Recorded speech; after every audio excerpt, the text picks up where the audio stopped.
Alright, here is the Ayurveda Rasa Shatra and Bhai video channel, and there's lots of cool Ayurveda channels out there on YouTube, and this is one that I found. Now, this one is kind of halfway in English, so it's a lot easier to understand than the other ones, but also just watching the animations, it's actually quite easy to understand what they're trying to show. Ayurveda channels are good, of course, if you're interested in alchemy and you want to learn more techniques and such. And here we can see the altar, and it's got all of these interesting little gemstones and such surrounding it, gems and metals, and here you can see gold and silver and Mercury in the middle. So this is like an altar, which I guess all of these things would radiate their power and create an interesting field. And it'd be very cool if you made this and you stood in front of it, what you would feel. Who knows? Anyway, let's get back to the alchemy stuff. First, this is just on heating ways. So here we see the coals in here, and we have a brick furnace, and of course we have the bellows. That's a basic furnace. Next, we have these two furnace designs here. This one's made so you can kind of put things on it and it focuses the flame. This one's more of a flat one. You can put bigger things on it, for example. As you can see, they've got a little saucepan or little bucket looking thing on top of there. And the last basic, this kind of old school furnaces, we'll get into the modern ones in a minute. The last one's a grill, or mostly grill based furnaces. Now you can have a grill based furnace where your coals are at the bottom and you put things on top of the grill, so it heats the coals at the bottom. There's an air coming through, heats it, hot air goes up and warms whatever. Otherwise you can do the top one. I don't know how this one works differently, but whatever. Here in this video, number 3, it shows modern heating techniques and heating devices. Here, of course, is a gas stove, which could be a camp stove or a regular gas stove, maybe at your house if you don't have an induction heater. Of course, it's just gas connected via a tube to the stove, and it goes into a physics-based explanation if you're interested in that, which is quite interesting. Second one is a hot plate, which hot plate's always good to have. As you can see there, it's got the kind of coil thing. It goes into describing it. The third is a heating mantle.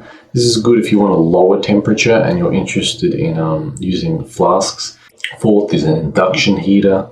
This one will only work if you have metal devices. And fifth is the air. It's kind of like the dehydrator. You could also have the forge. There's a lot of modern forges that are good and you can buy for fairly cheap. Now I'll get into distillation techniques that it shows. Here you can see we have 2 clay flasks or like kind of pots, jars, whatever you think. And we have the little forge thing over there, which you'd make into brick, or you'd use just a regular stove, or maybe a hot plate would get it hot enough, but I'm not sure. You'd really have to max it out. Here you can see we have cinnabar on a little plate, wood, water, and mortar. Sometimes probably clay, maybe clay and sand mixture. And what they do is they put the cinnabar in the bottom pot here. 1 second, put it in the bottom pot, and then they put the top pot on top. So you can do this with glass as well, as long as the glass is decent quality and it's heat resistant. And then they mortar this. Now when they do this, in reality they wrap it with cloth or bandaging, and then they put a layer of mortar and a layer of bandaging, and then another layer of mortar and another layer of bandaging. And what it does is it hermetically seals it so no air gets anywhere. Then they put it on the heat source, heat it up. Some of them they put that's a hollow piece. They've just mortared it on top and they fill that with water, or they put a rag on the top. And does it show? Put a wet rag, because that cools it. Because what happens is the cinnabar sublimates and it goes up to here, and it sublimates and turns into mercury. Of course, if we look up this Damar Yantra.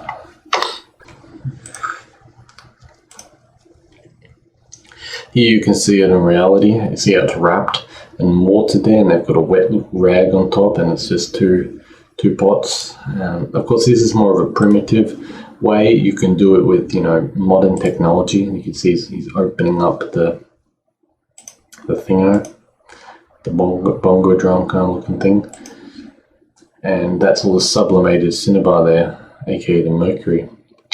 And sublimated the cinnabars at the bottom there, that's spent stuff, and they use a toothbrush or a rag to collect it all together.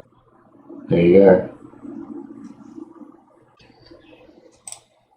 Here's another way, for example, just to show you different distillation techniques. Now what happens is, I think they mix the cinnabar with the mortar here, with the clay or whatever it is, and they stick it to the bottom of this, which is actually going to go on top of the other pot. So you got one pot, put it down there, and then they fill it with water. This isn't filled full of cinnabar or whatever you're trying to sublimate. See, it's filled with water. Then they put the other one on top, and then they mortar it, they seal it hermetically, and then they put heating thingers. You know, they burn these you know, it's basically just coals or woods or whatever, you know, things you want to use. And you can see here, it's being sublimated, the stuff at the top, and then it's going down the bottom into the water and cooling there. You take it off, get the water out, and then here, this is a kind of basic retort-based distillation technique, except done with clay pots. As you can see here, you got your little straw, because they've got holes in there, and they've got the cinnabar on the bottom. And then they put the caps on here, they hermetically seal it, and then there's water there. And then they heat it, and there you go. It goes up through there into there. And there you go, fully distilled. So anyway, that's probably good enough. There's lots of interesting videos, like this one's on purification of various mineral things. This one's you know, heating of both sulfur and mercury together. And you know, there's lots of interesting videos here on different techniques, but I hope this gave you an idea on just some, you know, kind of old school distillation techniques of how they used to do it. You can still do it this way.